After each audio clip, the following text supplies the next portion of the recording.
Hi, we're group 4, and we did our study on goal setting and on-task behavior. My name is Jess. I am a instructional assistant at a school in Boulder for students with autism. I've been working there for 4 years.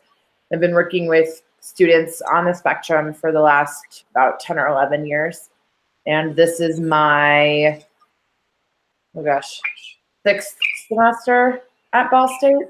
So yeah, just over halfway there.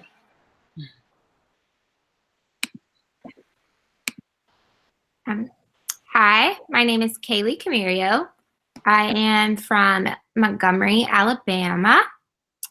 I studied undergrad at Auburn University in rehabilitation and disability studies. So I've been working with kids with disabilities and people with autism for about 8 years. This is probably my 4th semester at Ball State. I'm getting my master's in applied behavior analysis with an emphasis on autism. I'm aspiring to become a BCBA. I currently work at an ABA clinic in Birmingham, Alabama, where we see clients who are the ages of 2 to 7. Yeah, so I've been doing this for a little while. I'm a registered behavior technician, and that's a little bit about me. Hi, my name's Emma Molina. I live in Hawaii on the island of Oahu. For the last 3 years, I've worked as an RBT in both school and in-home settings. This is my 2nd semester at Ball State, and I'm enrolled in the Master's in ABA program, and I hope to one day be a board-certified behavior analyst.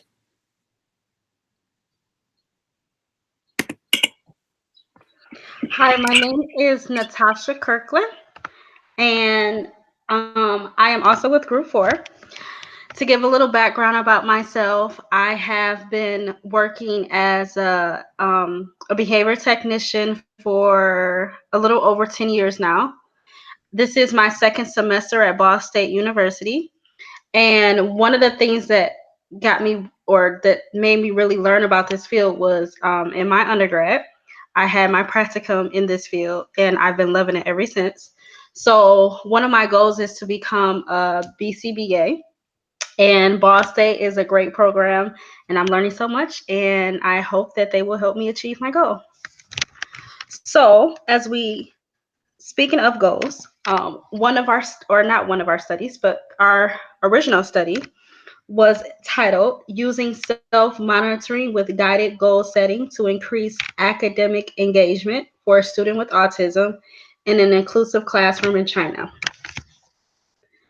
The purpose of this study was to investigate whether using self-monitoring with guided goal setting was effective in increasing academic engagement for a student with autism who frequently displayed disruptive behaviors in an inclusive classroom in China.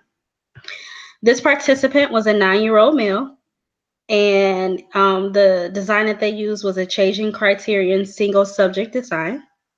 Training on self-monitoring was used outside and inside of the classroom prior to implementation of the study. I'll get into results a little bit later, but to kind of give a little bit more background on the study, self-management is a helpful skill to have.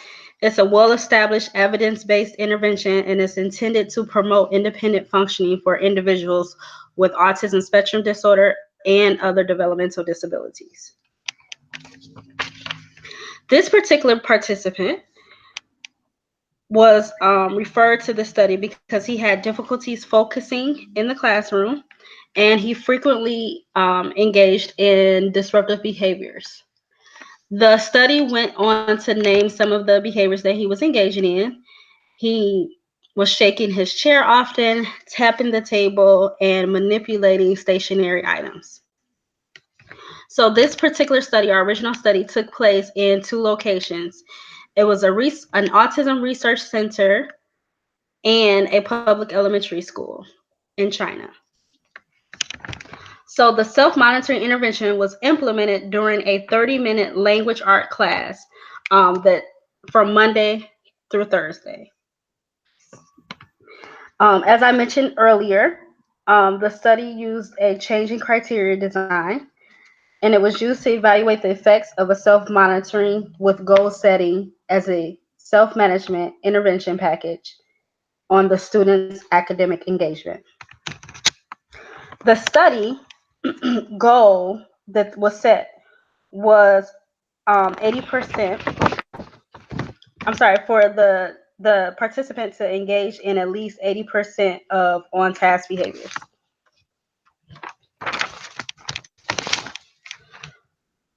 The experimenter provided originally during baseline or prior to baseline, the training sessions was completed when the participant reached 100% on his data recording with the experimenter for 3 consecutive role-playing sessions. During intervention, the participant was he received a self-monitoring form that he could check a plus for being on task or minus if he was not engaging in on-task behavior for that minute. The data sheet also contained slots for him to take data for 30 minutes for 1-minute intervals. The results shown that there was an increase in the participant engaging in on-task behavior. Our group also engaged in a literature review, and we found 5 relevant studies. The first one was titled "Using Watchminder to Increase the On-Task Behavior of Students with Autism Spectrum Disorder." The purpose of this study was to evaluate the efficiency of Watchminder as a means to promote self-monitoring to increase on-task behavior. Watchminder is a vibrating prompt that resembles a sport watch. So it vibrates after the increment. And for this particular study, they were also engaging in 1-minute increments. This study used a multiple baseline across subjects design. There were 4 participants, and they were all between the ages of 8 and 9 years old. There were 4 males. The results showed an immediate increase in on-task behavior when the intervention was introduced.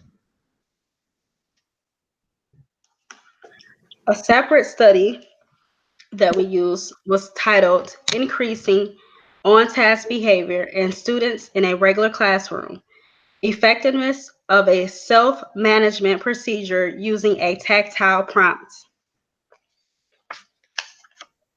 There were 3 participants that engaged that were in the study, and they did not have a diagnosis, a disability diagnosis. The purpose of this study was to replicate and extend the work by previous researchers. They evaluated the effects of a self-monitoring intervention consisting of tactile prompts provided by the motivator, which is also it's a timer that beeps, and graphic self-recording of an on-task behavior of typically developing high school students with histories of engaging in high levels of off-task behavior. The dependent variable for this study was on-task behavior. And as stated previously, a motivator is an electronic beeper that vibrates at predetermined intervals. For this particular study, it was 1 minute. The participants also used self-monitoring data sheets to record their behaviors. This study used multiple baseline across subjects design. And the results shown that or suggested that the intervention was easy to use, effective, and it generalized to other subject areas.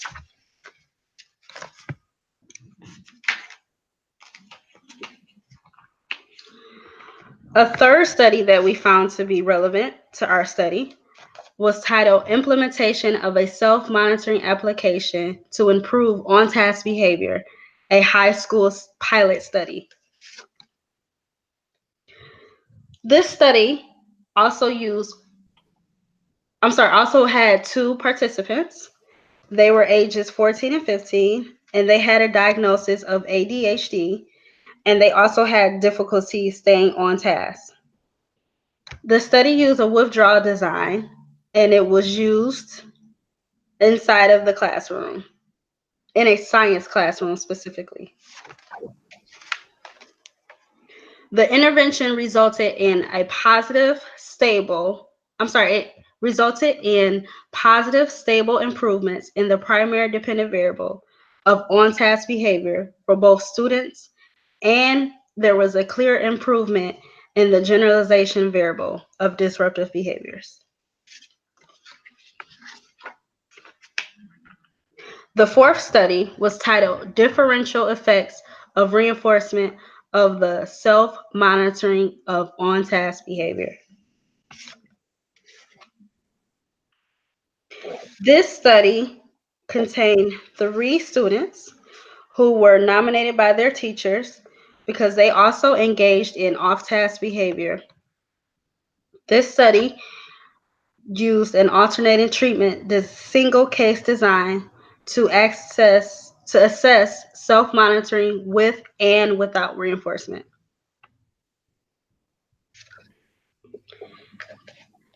The results of this study also shown an increase in on-task behavior. The final study that we found that was relevant to our original study and our case study as well was titled Differential Effects of Reinforcement on the Self-Monitoring of On-Task Behavior. This study was similar to the study of my group. They also use 1-minute timers when tracking on-task behavior. There were 4 classrooms for their settings, and the dependent variable was also on-task behavior, which is also similar to the previous studies. This study also used the motivator, which is a timer as well, that beeps whenever the time set, which is 1 minute, was up for the participant. They also had a monitoring form that they could use to check off when they were on and off task. There were 3 participants for this study, and the teachers reported they were all at risk for academic failure. These were also elementary school age children. And the results shown an increase of on-task behavior during the intervention phases. And that concludes our literature review.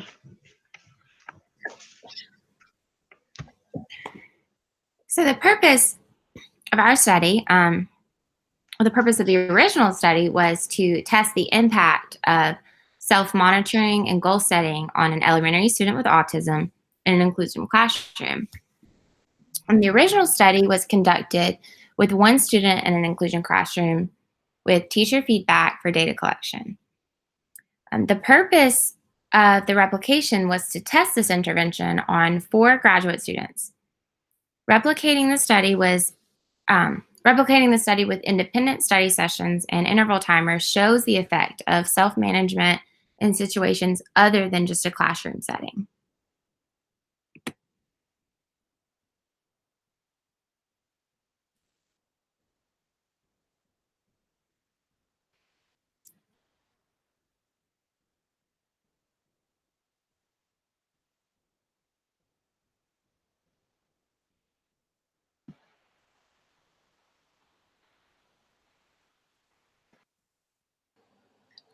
So our baseline phases took place over 3 half-hour study sessions in any of the designated study locations, which we defined as the library, cafes, home, restaurant, and school or work.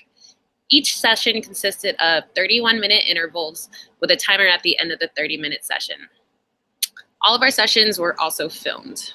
Data was then taken at the end of the session by watching the video of the session and taking whole interval recording of academic engagement.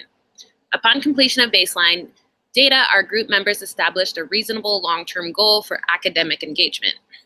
In the initial phase of intervention, we selected criteria for success based on the highest score in baseline. Criteria for increased was defined as at least three consecutive sessions at or above the short-term goal of that phase, with criterion for each subsequent phase of intervention selected based on the performance in the previous phase of intervention, resulting in the terminal criterion as the final phase. So in lieu of a gesture prompt, we utilized a 1-minute interval timer with an audible cue at the end of each interval.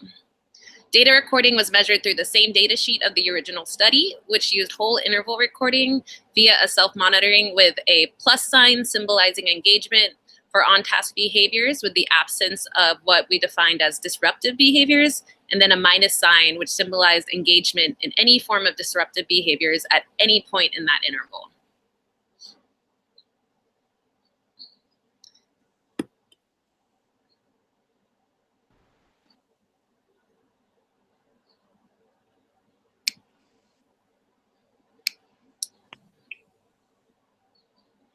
So all participants saw an increase in on-task behaviors across at least 2 phases of intervention. Performance in baseline ranged from 3% to 60% across all participants and increased to 80 to 100% in treatment across all participants. Feedback from participants reported that they were positively influenced by the intervention and that we would all continue the intervention after the study was completed.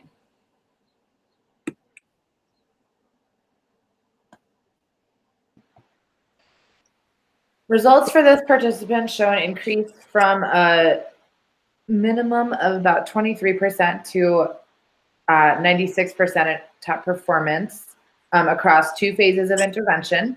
In baseline, the highest performance was 50%, and that was the goal for criteria 1. And the same method was used for the goal and criteria 2.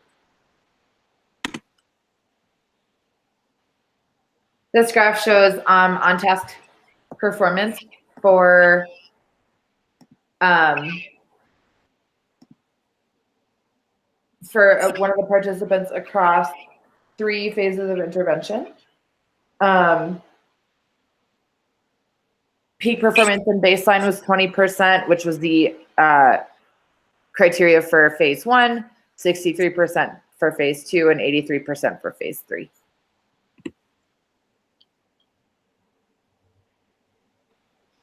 This graph shows on-task performance for a participant across 2 phases of intervention.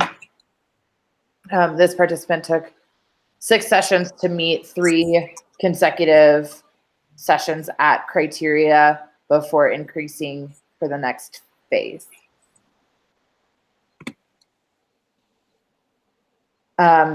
This graph shows on-task performance across 3 phases of intervention, with peak performance at baseline at 60%, which increases to 66% and 86% for phase 3.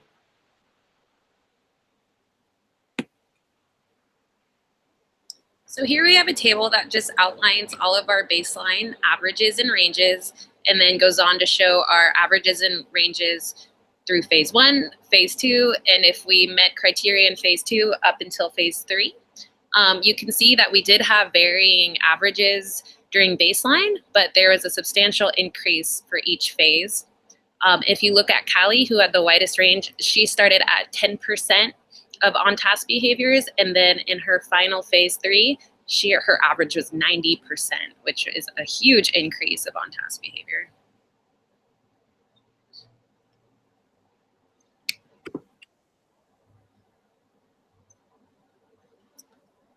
So our group replicated the 2016 research study entitled Using Self-Monitoring with Guided Goal Setting to Increase Academic Engagement for a Student with Autism in an Inclusive Classroom in China by Sheng Yu, Jay Wang, Gabrielle Lee, and Nicole Luke, in hopes to increase our own on-task behaviors while studying. Our group obtained results that were similar to the original study in that the independent variables, which were an interval timer and self-monitoring, effectively increased all of our own on-task behaviors, which was our dependent variable.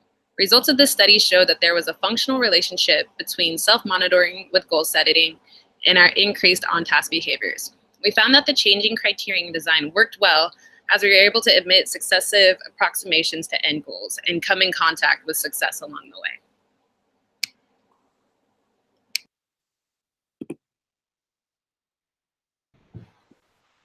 There were a few different limitations to this study. A limitation that applied to both the original study and our replication was a small sample size.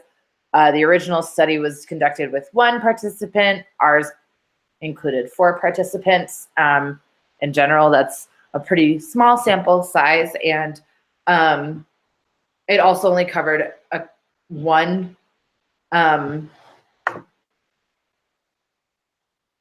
student with special needs. So the student in the original study was diagnosed with autism and was in an inclusion classroom, and so this study did not apply to students with different physical disabilities or different learning impairments that would have otherwise impacted the results of the study.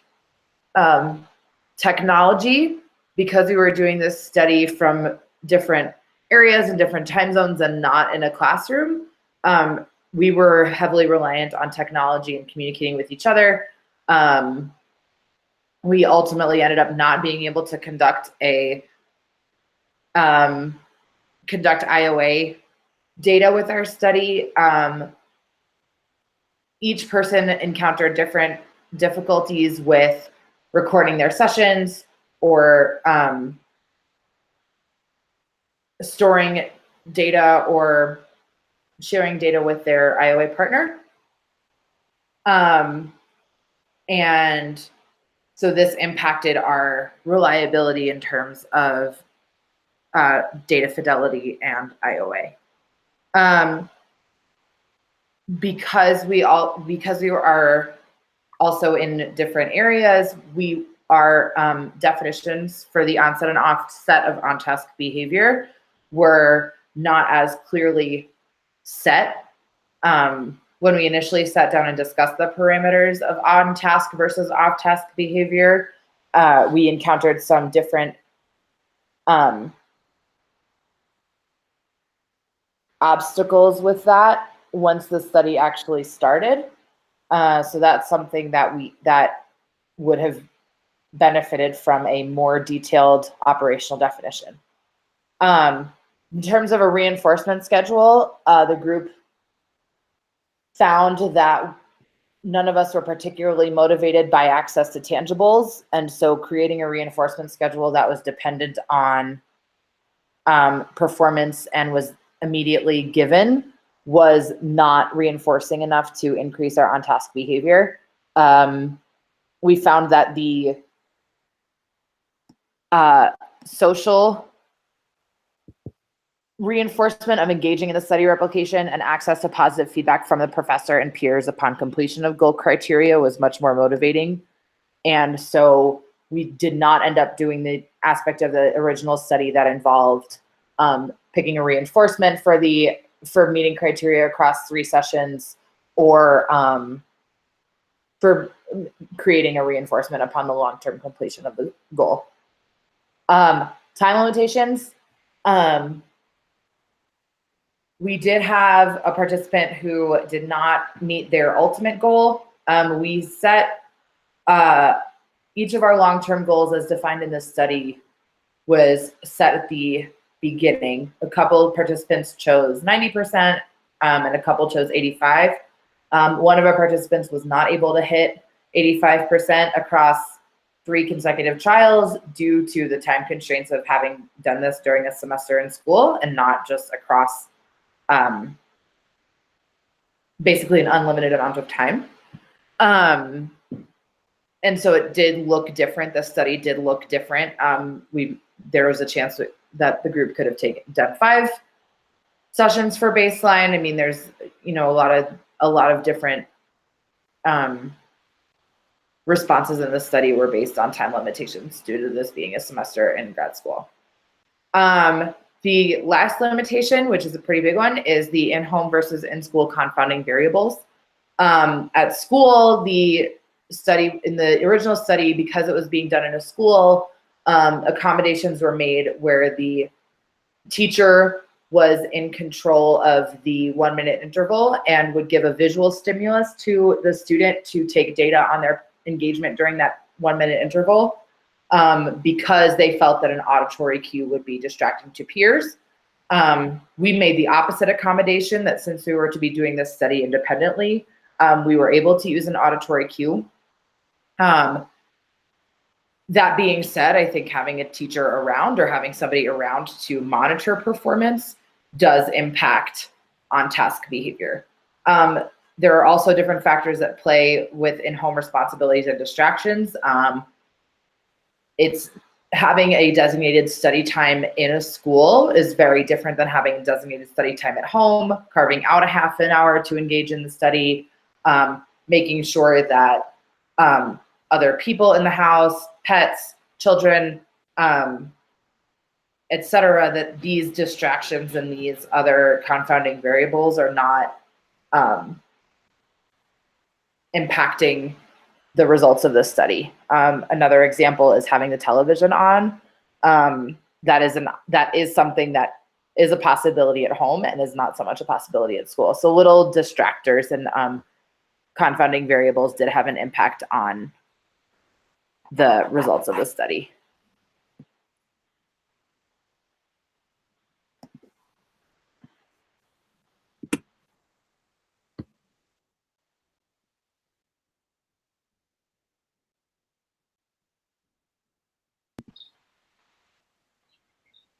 Thank you for watching our presentation. We look forward to hearing from all of you in the discussion.